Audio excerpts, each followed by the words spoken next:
Hello and welcome to a new video. Today we're gonna take a look at Emolga. Emolga is an electric and flying type Pokemon that has a lot of play in the current meta, as there are a lot of Pokemon that are kinda weak to, especially the flying typing.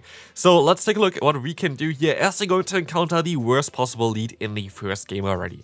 Having a Shadow Victory Bell in the lead is going to be a little bit bad for me, but the opponent decides to swap out as well into their Sableye.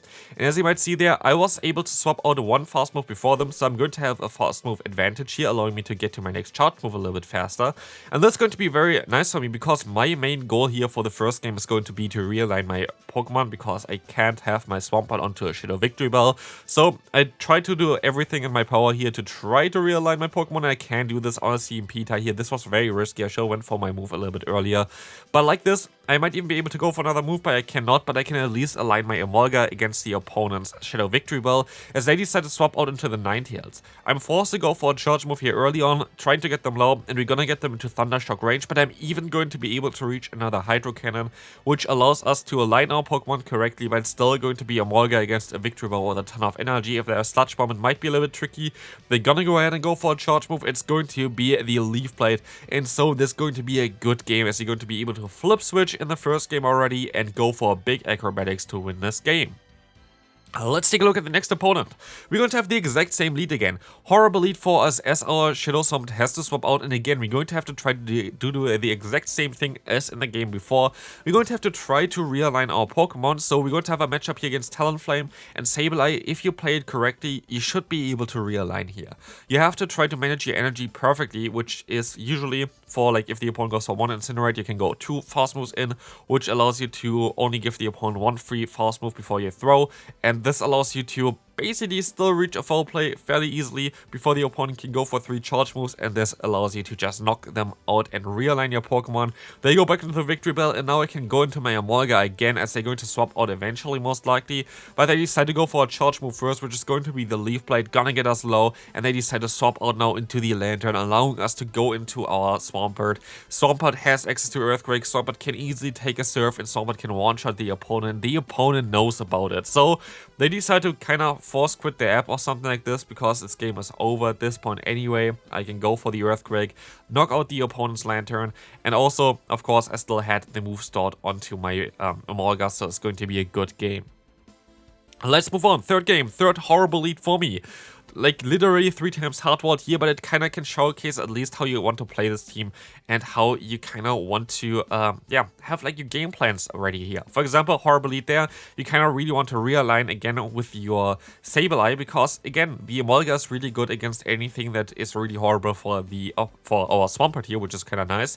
And here the opponent makes an interesting play here. They're going to decide to go into the Sandslash, and because they're not going to go for a Drill Run here, but for an Ice Punch, I'm still going to be able to survive it, go for another charge move, and now can realign or get the shield from the opponent, and realignment is even better for me. Because you know about the Pelipper, but also I can just Thunder Shock them down. If this is a Hurricane, it would be nice, but sadly just the Weather Ball. But I can just go for the full farm down, and as you can see, they're going to have a Medicham in the back, and I maybe make a mistake here. I decided to swap out now because I wanted to catch an Ice Punch onto the opponent, but as we see here, we did not catch the Ice Punch. We did catch a Dynamic Punch, which is a little bit more awkward for us, and the opponent makes a great play by letting this move go through. So our goal here is to get to 3 discharges in order to knock them out. We are already at 2, but the opponent is also already at their first Ice Punch, and now it depends if we can outspeed them. It might be the case, usually you need 6 fast moves to go for 1 Ice Punch, but here the opponent only needed 5 anymore, and as this is looking pretty bad for us, you're going to see that the opponent still was able to throw an Ice Punch here, and this is going to be a good game. A very close one though. Let's see what we're going to have next. Another hard counter. So you can definitely see how to play this team if you get completely walled the entire time. Those are not really good matchups for me. Literally 3 times, or like 4 times now, back to back to back, only hard counters for my lead. But let's see how we can still come back from this. This is a very interesting matchup here. For the matchup between the Sableye as well as the Lickitung, you should actually try to go for a return if possible, because you might be able to get a shield from the opponent, which is kind of cool. You're still going to be able to reach the foul play in time, which is kind of nice, so I can go for the full farm down, but of course against the opponent's Dragonite, it's still going to be a little bit tricky. I'm going to use a shield here onto the body slam because I know that I'm just going to get a ton of energy, and I kind of want to keep the energy just for the Dragonite matchup. Dragonite is a very tricky Pokemon to deal with for this team, but we're going to get them low, and the opponent swaps out into a Medicham, and now it's going to be a guessing game. Are they gonna go for the... Oh, they're gonna go for the power punch. It's going to be amazing for me. Do I go for the acrobatics straight away? I do not. I'm gonna go for a discharge first. Let's see if they're going to shield this move up. They do, and so I can still take another move from the opponent as well. But I decided to shield up because I thought it was the ice punch. It was not the ice punch, so this is going to be a little bit more tricky. I can go for the acrobatics. This acrobatics is not gonna go through. The opponent's still gonna get to another move, and so I have to swap out now into my Swampert. It's looking really bad for me, as we will see that I can still reach the Earthquake. Earthquake should do enough damage here, even after the nerf, and yes, we're going to be able to knock them out. Can we still reach the move in time? We can, and Emolga is going to be able to win this game, and we can move on into the next one. Let's see here, we're going to see the Sandslash in the lead. This is going to be a fairly decent lead for you, exactly kind of where you want to have it. You have to be a little bit careful because a lot of them kind of want to catch the move. And so they decide to catch the move onto a Pelipper, which is fine for you, as you're going to be able to just go into your Emolga, and Emolga should be able to just farm them all the way down with Thunder Shock. Double super effective damage here is not enough to knock them out actually, so I'm forced to go for another charge move, which is kind of annoying. But gonna still get the knockout here, so it's not as bad. And I can go straight immediately here for the discharge because they're most likely gonna go back into a lone Sandslash, so I did a little bit of an oopsie here because I went for the wrong move now in total there because the opponent gonna go into their Gligar, but I still can go for another charge move here trying to bait the opponent to use a shield, and they do not use a shield either, which is really annoying because now I'm going to be forced to let this move go through. It's going to be the Aerial Ace, and I can at least align my Sableye, but the opponent's Sandslash still has a ton of energy, which is really bad for me. Because, yeah, we don't really have the greatest matchup in general. I can still go for a charge move here, but this was also maybe not the ideal play. But the opponent actually going to use a shield, which is kind of nice. I'm going to let this next move go through, and I have to hope that my Swampert is going to be able to just finish up this matchup here alone because of the shield advantage. And I'm fairly certain we should be able to do this. We're going to be able to go to one charge move here. The opponent decides to shield this move up. They should maybe not even outspeed me to the next move. Let's see. Oh, they already have a next move, so never mind. I'm forced to use another shield here. It's going to be another ice punch, but I can overfarm by quite a bit, and I have 2 charge moves stored already, and this Hydro Cannon is gonna get the first knockout, and the next one is gonna get the next knockout to win us this game. And again, like Shadow Swampert as well is just so strong right now. Let's move on to the next game.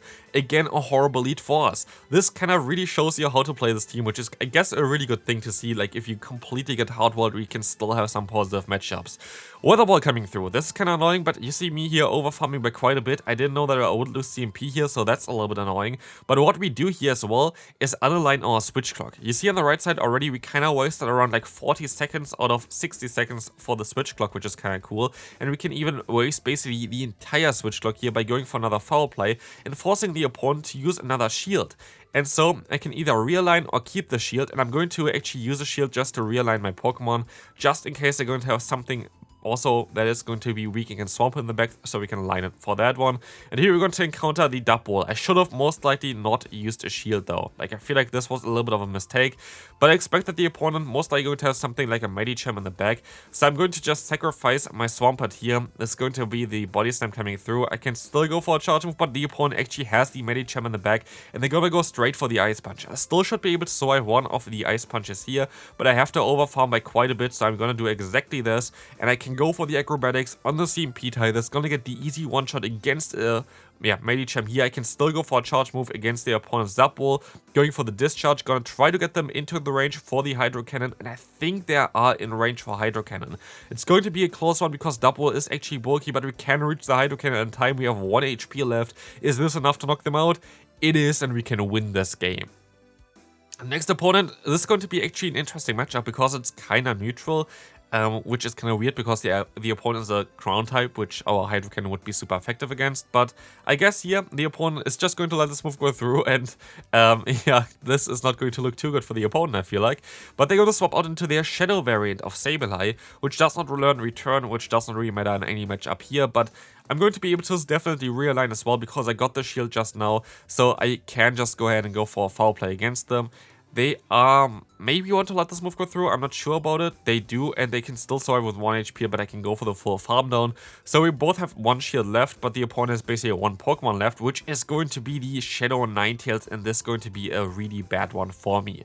I can still go for the foul play, which is gonna get them low, but I only have my Emolga, and Emolga is kind of forced to get to 2 discharges, and this is going to be a very close one for that, especially as the opponent has a ton of energy already on this Pokemon, and they decide to swap out onto the Gligar while I can swap into my Swampert and I can go for the discharge, and with a 1 HP left, our Emolga can win this game and we can move on into the next one. Let's check this one out. We're going to encounter the Frosters in the lead. This is going to be a little bit of a neutral one. It's not really ideal for me.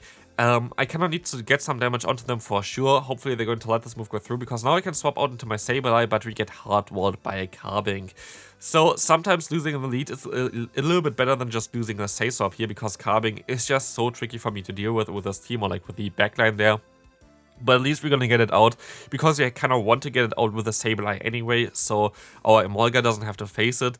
But of course, yeah, our Swampert is basically our only answer for this Pokemon. They will maybe even go for a charge move here. Yeah, they have to go for a charge move, which is going to be the Rock Slide. They are still at a ton of energy, so they're most likely going to even reach something like a Moonblast or something against my Swampert if I try to farm down. This might not be a Moonblast. I think it's maybe just... Oh, it's actually a Moonblast already. That's a wild. And so they're going to have a Medicham in the back. And here's kind of the issue with Emolga. I wish that Acrobatics was a little bit cheaper, because this is a thing as well, which I feel like is the reason why Medicham is so strong. It's just out-spamming me the entire time, so I decide to forfeit here after they decide to shield this move up. And we can move on into the next game. Great lead for me. We're going to have the Shadow Marowak against us in the lead, and we can swap out into our Sableye against the opponent's Jellicent. And here the cool thing is, even if they're going to let this move go through, which they do, I can just use a shield as well here if I want to and keep my Sableye kind of healthy. But I don't even do this. I should have most likely done it, because I would also have a great matchup against the opponent's Marowak. But let's see what's coming in actually here afterwards. It's going to be actually the Marowak. So again, could have maybe played this a little bit better there by using a shield against the Jellicent. Would have had a little bit more pressure here, but it's still going to be fine, as we can still try to go for a Hydro Cannon. But I decide to use a shield here in case it's a Shadow Bone, which it is. And we will see the Meganium in the back. Meganium learns only Frenzy Plant as well as Earthquake, and I'm fairly certain I can definitely take 1 Frenzy Plant, but I should be able to go for 2 Acrobatics before the opponent can go for 3 Frenzy Plants, so we should be in a decent spot here. They're going to let the first move go through already. I can go for even another Acrobatics if I wanted to, which I didn't, which I should have for sure here, because then Emolga would have went for a full sweep there, but it's still going to be fine. Let's move on. Next game. We're going to have a mirror lead. This is something where I hate the IVs that I have on my Swampert, and I want to get a different IV variant of it, because I kind of want to have some more attack in the lead. Here, luckily, the opponent has also a very defensive weighted Swampert, and we actually were able to win CMP with the spread that we have. But they decided to swap out into the Swampert, into the Charizard at the same time as I want to swap out into my Sableye, which is pretty bad for me, because like this, the opponent is going to align their Charizard against my Sableye, which is a little bit tricky, but they're going to go for the Dragon Claw, which is a huge mistake, which allows me to just go for another charge move and force them to use another shield. And so I should hopefully be able to just go for the full farm down with Emolga, use a shield onto a potential Blast Burn, please. It is a Blast Burn. Get a ton of energy here. This should not be a Blast Burn. As far as I can see, it's only a Dragon Claw. And so I can definitely still reach an Acrobatics against a potential Swampert coming back in, but it's going to be a Registeel. And so I'm forced to swap out into my own Swampert, and maybe I swapped out a little bit too late there. But let's see what we can do here. Focus Blast is coming through. The opponent can swap out, but they don't swap out, and they can still reach at least the Hydro Cannon. It's going to be such a close game. So, I don't know if my Emolga is going to be fine here, though. I'm forced to go for a charge move. They have some energy already with the Registeel. Not going to do enough damage. I'm forced to go for another one. And I would be forced to also outspeed the opponent's Swampert, which I'm not going to be able to do. So yeah, this is going to be sadly a bad game for us. Or can this discharge knock them out? Most likely not. Let's see. It actually does. I did not expect this at all. Final game for today, we're going to encounter the Azumarill in the lead. This is going to be a little bit of a trickier one, but what you can do here is you can go for an Earthquake, and I kind of just want to get some damage onto the Azumarill. This is basically my main goal here, which I did right now, and I can even catch a move. If it's a play rough, it's a little bit tricky, but let's see. It's going to be an Ice Beam, which is amazing for you, as now we can swap out into the Sableye, go for the foul play most likely soon against the opponent's Gligar. The Gligar is not going to knock me out with this Aerial Ace, and I might be even able to go for 2, but no, I just can go for 1 charge move, which is going to be the Return, which just does a little bit more damage and puts them maybe even into farm down range for Emolga, which I try to do here.